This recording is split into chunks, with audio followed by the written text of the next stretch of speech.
नमः शिवाय।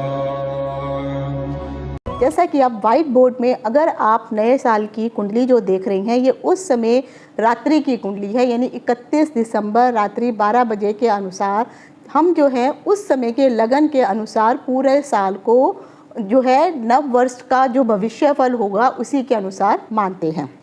जिस प्रकार से कोई बच्चा जिस समय पैदा होता है वही उसकी जन्म कुंडली बन जाती है, उसी प्रकार से यह नव वर्ष की यानी 2025 की जन्म कुंडली है।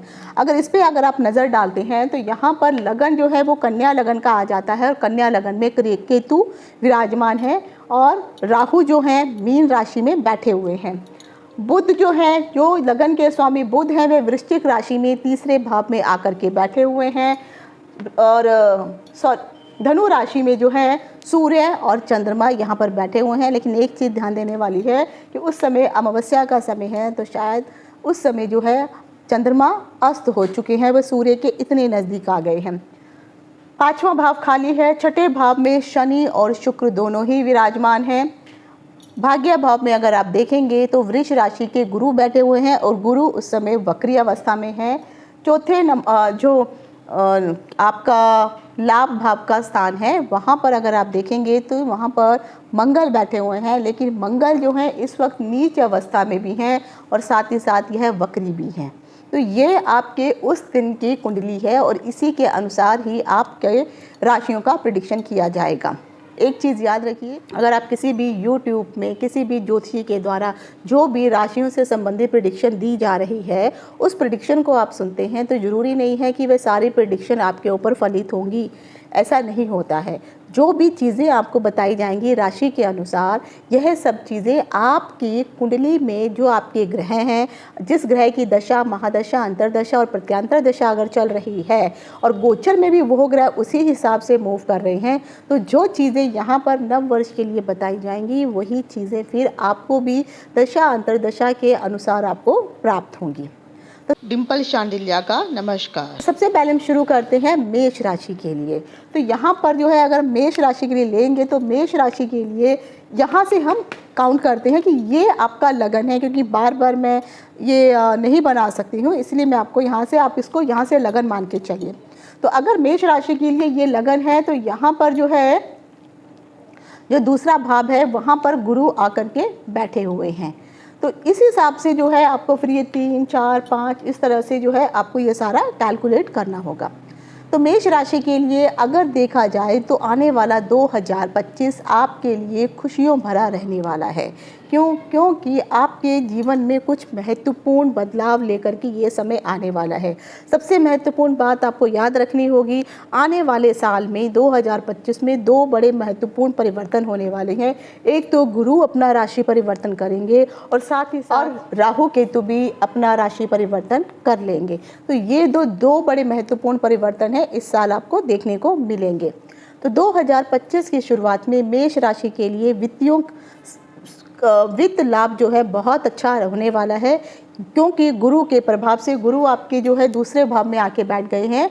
तो यहाँ पर जो है आपको कहीं ना कहीं गुरु के प्रभाव के कारण आपके आय में वृद्धि अवश्य होने वाली है। आपकी वाणी में भी आपकी अच्छी ही रहने वाली है। साथ ही साथ यहाँ पर राहु का प्रभाव भी कहीं ना कहीं आपको देखने को मिलेगा, जिसके कारण भी आपके आमदनी के जरिए बढ़ेंगे।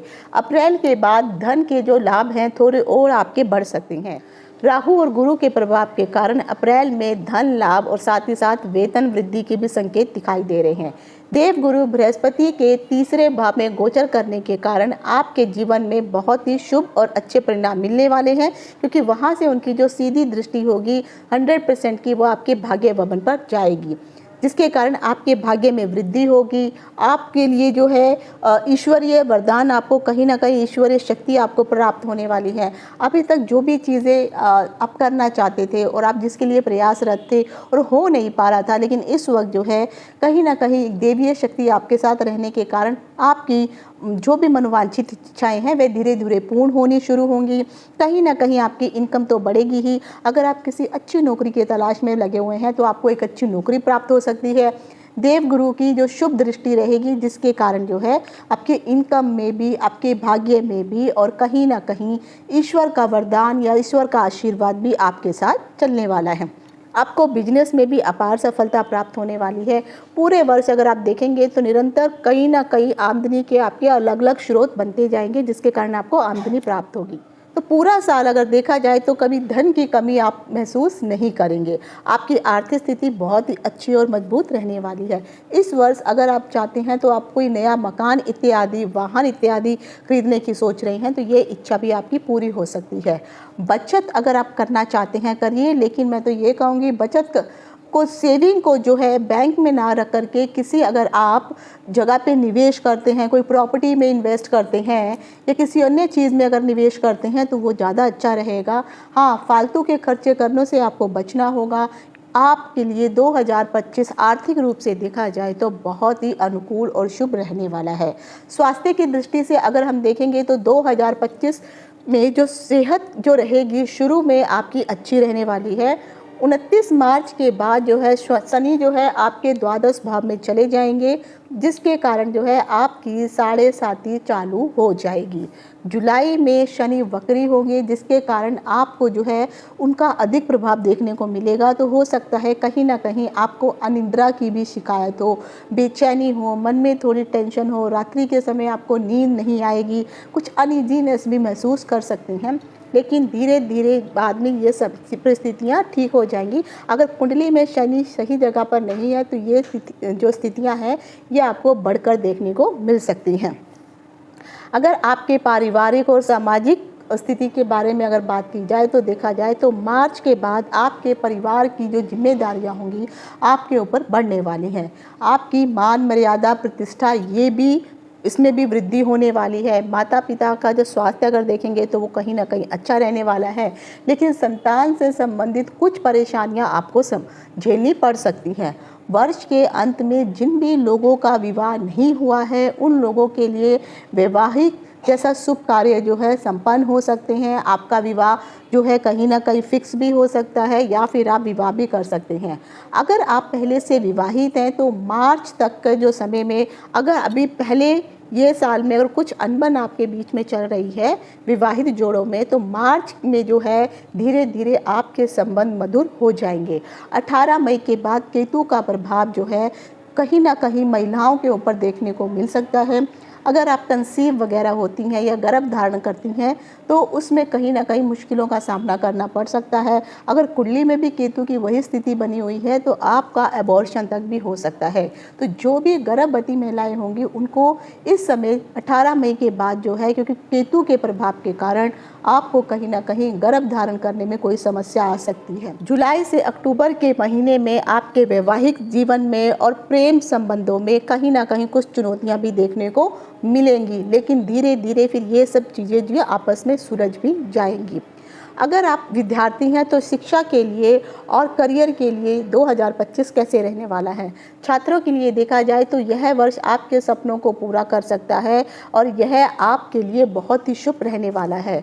शुरुआत में अगर आप करियर में कहीं ना कहीं उन्नति आपको प्राप्त होने वाली है। देवगुरु बृहस्पति की शुभ दृष्टि भी कहीं ना कहीं जो है आपके यहाँ पर पंचम भाव में पड़ेगी, जिसके कारण आप उच्च शिक्षा के लिए अगर बाहर जाने के लिए सोच रहे हैं तो आपके लिए ये समय अच्छा है। किसी अच्छे स्कूल या कॉलेज में आपका एडमिशन भी हो सकता है।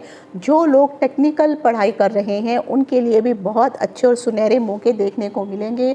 एक अच्छी नौकरी इत्यादि भी आपको लग सकती है जो लोग कॉलेज संपूर्ण कर चुके हैं। जून के बाद शनि के कारण जिस चीज़ के लिए आप ट्राई कर रहे हैं या जो भी आप करना चाहते हैं उनसे संबंधित जो भी अच्छे परिणामों के लिए आपको थोड़ा लंबे समय का इंतज़ार करना पड़ सकता है, क्योंकि शनि धीरे धीरे चलने वाला ग्रह है तो आपके कार्यों में भी धीरे धीरे ही वृद्धि होगी। शिक्षा और करियर के लिए अगर देखा जाए तो यह वर्ष आपके लिए शुभ रहने वाला है। अक्टूबर में देवगुरु बृहस्पति जो है जब वो चौथे भाव में जाकर के गोचर करेंगे तो कहीं ना कहीं जो भी आपके बिगड़े हुए काम थे वे धीरे धीरे बनने लगेंगे। कुल मिलाकर के देखा जाए तो 2025 मेष राशि वालों के जीवन में खुशियों में बाहर लेकर के आएगा और साथ ही साथ आपके जीवन में भी शुभता आएगी। करियर में भी आपको जो है अच्छा उछाल देखने को मिलेगा। बाहर आप पढ़ाई करने जा सकते हैं। उच्च शिक्षा के लिए आपको अच्छे कॉलेज में एडमिशन चाहिए तो आपको ये प्राप्त होगा।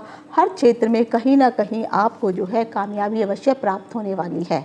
लेकिन अगर ये सब चीज़ें आपको प्राप्त नहीं हो पा रही हैं तो कहीं ना कहीं कुंडली में आपके ग्रहों की स्थिति ठीक नहीं है। तो एक मैं उपाय आप सभी लोगों को बताना चाहती हूँ कि क्योंकि मंगल और शनि के कारण जो है कुछ मुश्किलों का सामना आपको करना पड़ेगा, क्योंकि मंगल जो है वो अस्त अवस्था में बैठे हुए हैं और शनि जो है वो भी यहाँ पर आगे चल के जो है क्योंकि शनि जो है वह द्वादश भाव में बैठ करके कहीं ना कहीं आपको अनिद्रा का शिकार करेंगे।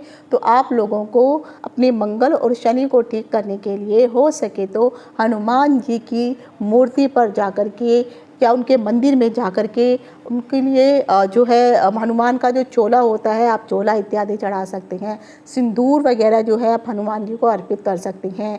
मंगलवार का अगर आप व्रत करना चाहें तो व्रत कर सकते हैं। शनिवार के दिन जो है आप शनि के आगे जो है तेल का दीपक लगा सकते हैं और हनुमान जी के आगे अगर हो सके तो चमेली के तेल का भी दीपक आप जला सकते हैं और हनुमान जी के लिए हनुमान चालीसा का पाठ कर सकते हैं, जिसके कारण मंगल से संबंधित और शनि से संबंधित जो भी मुश्किलें आपके जीवन में आएंगी वे धीरे धीरे कहीं ना कहीं आपकी चुनौतियों को कम करने में सहायता करेंगी।